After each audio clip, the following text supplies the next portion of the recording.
What's going on, y'all? It's JD Pickell. Today on the Hard Count, we're going to go through each Power 5 conference with a bonus and name our conference champions.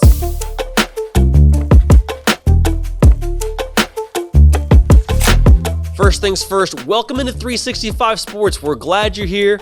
Take a seat, stay a while. Someone will be with you to take your drink order, maybe get an appetizer, some food. We want you here. Go ahead and subscribe to the channel. We want to keep you along with us as we move forward and keep growing. Thank you to 10,000 subscribers, by the way. That's huge, really exciting for us and helps us produce content that you want to see, which is ultimately the end goal. For the people, by the people, with the people. And the people are going to be watching a lot of college football this season, which I'm stoked about, me being one of those people. And there's a time before the season where it's fair to call a shot, right? Like during spring practice, it's probably too early to call your shots about conference champions.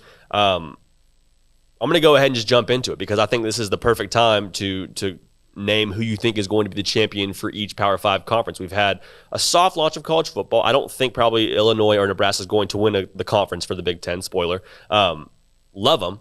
Love both those coaches, but I don't think they're going to do it. So this is the appropriate time for us to name them. So we're going to jump into it without further ado. The ACC, we got Clemson, North Carolina going at it here in the conference championship. I love Sam Howell. I love North Carolina. I love Mac Brown. I love the Tar Heels so much. In fact, if I took a drug test for UNC, I would test positive for Tar Heel, okay? So that's just the bottom line. But if you've seen the other videos we're doing, maybe it hasn't come out at this point, but we've recorded some other videos. I think Clemson's going to win the ACC. I think DJ Uiagalelei is just a phenom that is going to take college football by storm this season. Their wide receiver room is long and lanky. They're big playmakers. They got so many playmakers on the backfield as well. Will Shipley is going to be one of them that you hear about quite a bit, the true freshman. And then they've got the entire defense returning. So I love North Carolina. I wouldn't be surprised if they end up playing spoilers somehow, but bottom line, Clemson's going to win the ACC. You can take that to the bank. Next, the SEC. It just means more, right? The SEC, probably the most hated and most loved conference in the entire country, if not the world, depending on who you ask, with Premier League soccer. But Georgia and Alabama are going to go at it in the SEC title game. That's just the end of it. Georgia has been chomping at the bit for a minute here for national dominance and national relevance. Dominance is probably a strong word, but a lot of people like them as the hot pick to win the national title this year. And I don't think you're wrong in making that pick. But for me, I just don't bet against Nick Saban. I don't. It's just a rule that I have. It's written into my values as a person. I got to read a book about Saban just a few weeks ago, and I'm fully sold on him, his process. And to be fair, they're green at a lot of places. They have a lot of young guys that are going to play this year, most notably Bryce Young, the youngster out of modern-day high school in California. He's going to be a baller. Just rest assured, he's going to be a baller. He's going to take this offense to where they need to be. Defense is going to be solid. They got Henry Toto playing linebacker for them. They got studs all over the defense that are going to play on Sundays. So Georgia did really well in the transfer portal. I love Kirby Smart. I love JT Daniels. Bottom line, I don't think you're beating Saban. I don't think you're beating him. I don't think you're beating Saban, especially in a conference title game. So go ahead and pencil in Alabama as your SEC champion. The Pac-12. And the Pac-12 is a really interesting conference to me for a variety of reasons. USC and Oregon is the matchup I have in that conference championship game. I just love Kedon Slovis. I think that the pressure is going to make diamonds for them at USC this year. I think Clay Helton is feeling the heat quite a bit, and I think he's going to respond to that well. In addition to the way Kedon Slovis plays, they also raided the transfer portal. They did really well getting some guys from University of Texas at Austin. I think they're going to make a contribution early and often. Oregon's kind of everyone's hot pick, right? Anthony Brown's going to be the starter for them. That race went down to the wire in camp between him and Ty Thompson. But, I mean, I like Oregon. I don't think I like them enough to win the Pac-12. I don't trust Anthony Brown. I think they've got talent across the board. But for USC, I think the pressure, like I said, is going to make diamonds, ultimately make them the champion in the Pac-12 this season. I'm buying Kedon Slovis. That's what it comes down to. I'm buying stock in Kedon Slovis. I think he's trended upward his entirety of his career, and I think this is the year they finally put it together, having a full, real offseason, starting the same time as everybody else, and get back to that Pac-12 title game and finish their business from a year ago and get it done. The Big Ten, another interesting conference, but it feels like there's probably Ohio State and everybody else. I think I have Ohio State and Wisconsin in this game. Wisconsin's division of that conference is interesting. Minnesota, you can make a case for them. You can make a case for Northwestern. I think I just feel best about Wisconsin's quarterback play with Graham Mertz. I feel best about their situation there. Bottom line, I don't know that it really matters. I think it's Ohio State and everybody else. I really do. We'll find out a lot about them in week 1 against Minnesota, then obviously in week 2 against Oregon. But I think C.J. Stroud's going to be a baller. It's just plug and play, honestly, for Ohio State. It has been year after year. Bottom line, Ohio State gets it done. I think they beat Wisconsin.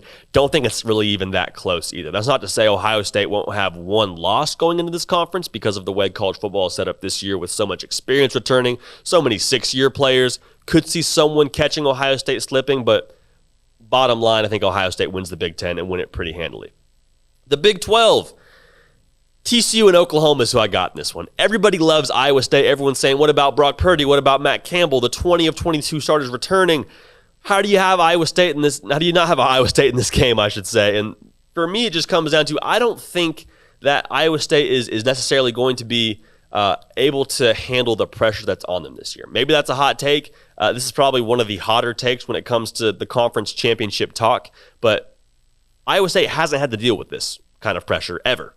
I mean, it wasn't too long ago that Iowa State was an afterthought in the landscape of college football. And now Matt Campbell, credit to him, credit to Brock Purdy, credit to Breece Hall, and everyone that's been involved in that rebuild and honestly the firepower that Iowa State is now.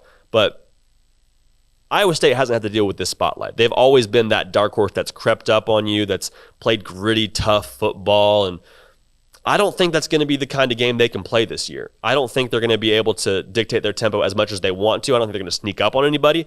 And for TCU, I really like Duggan. I do. I think he's going to be a guy that pops off big time this year, getting, again, a full offseason, a healthy offseason. Gary Patterson's going to have that defense ready to play. So if they can put the offensive side of the ball together, which I really, again, believe between Duggan, Zach Evans, they've got some young playmakers on the outside. They're going to be able to score some points with people. And so I see Duggan taking the next step. I see them meeting Oklahoma in that Big 12 title game. I think Oklahoma gets it done. Spencer Rattler's just too much. Oklahoma is just too good. That defense is going to take a next step again. There's playmakers all over the field for Oklahoma. Their running game, if they can get some depth there, if they can figure out some depth there as the season wears on, they should be in good shape. But obviously, Kennedy Brooks, Eric Gray, two proven studs running the football. So there's just an embarrassment of riches for Oklahoma. I like them to win the Big 12. So that pretty much does it for our Power 5. We have a pretty strong AAC following here at 365 Sports, which I'm really fired up about. And I've found that out the hard way because a lot of you have gotten after me in the comments of different realignment videos. So if you haven't already, go check those out and get after me again in the comments because I appreciate you contributing. Maybe we'll do another video. But UCF and Cincinnati is probably going to be the way that this shakes out when it's all said and done in the AAC title game. I like UCF. I think Dylan Gabriel's a stud. Desmond Ridder is also a stud. I don't know that he is going to be able to recreate the magic they did a year ago. Obviously, Cincinnati also losing their defensive coordinator. That's a huge loss. So I really like UCF, I think, to come out on top in the AAC. And it's going to be a lot of fun to see how that plays out. So those are all our conference champions. Again, for the SEC, you got Bama. For the ACC, you got Clemson. Pac-12, you have USC. The Big Ten, you have Ohio State. Big 12, you got Oklahoma. And for the American Athletic Conference, I think UCF gets it done. So we also have our playoff predictions coming out. Those may already be out by the time this video airs. We'll see how it all shakes out. Armstrong's a very busy man, and so I'm not going to try and push his buttons too much and put him under any kind of timeline. It's going to come out when it comes out, so appreciate you following along. But one more thing I want to touch on before we get out of here. We've said it a couple times. This show, this channel, operates off of our viewership. We are a community, and we're so happy that you're watching this and now being a part of our community. Again, I want to hear what you have to say. I want you to drop your hot takes below. I want you to tell me what you want to see. If you want to see us get on the board and drop some more plays and say, hey, how did this happen? Why is this offense so successful? Why did this play work? We'll do that. If you want to hear more about game pick'ems, we'll do that. You want to hear more player breakdowns, we'll do that. So bottom line, interaction is what makes this fun. Passion's what makes college football fun for me, and we want you to have more of that and want to be able to give you what you want to see and talk about what you want to talk about. So, again, Please feel free to comment what you want to see below. Appreciate all of you tuning in as always. We're continuing to grow over here, and that's what really is exciting as we continue to grow this community into one of the most powerful and prominent in all of the college football media scene. So that's it for us here at The Hard Count. Again, thank you very much for 10,000 subscribers to 365 Sports. Please continue to add to that, and we will see y'all next time as this party keeps on rolling.